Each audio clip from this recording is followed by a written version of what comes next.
এই যে সদস্যটাকে দেখছেন, সে ইনার নাম হচ্ছে প্রিয়াঙ্কা। এটা কালকে বার্থডে ছিল কিন্তু আমাদের থেকে লুকিয়েছে, কিন্তু আমরাও শয়তানের শয়তান, ওর থেকে ট্রিট নেবো বলে আমরাও রেডি।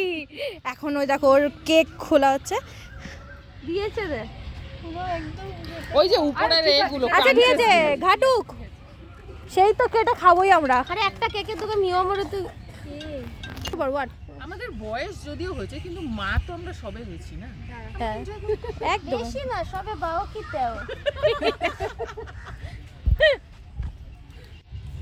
দাঁড়া, এই আমরা সবাই দাঁড়িয়েই আছি রে। আরে বসতে বল না রে, ছবিটা এরকম করে ধর। বলবি না কিন্তু ভাই, জল এই পার্টটাকে কাট করে দিবি। এই পাশটাকে অবশ্যই কাট। আরে ভাই জল জ্বলে গেছে, নে এবার হ্যাপি বার্থডে। এই ছবি তোল, এই ছবি তোল, আমি ভিডিও করছি। একা দাঁড়া, সবার বার্থডে নাকি? ও আচ্ছা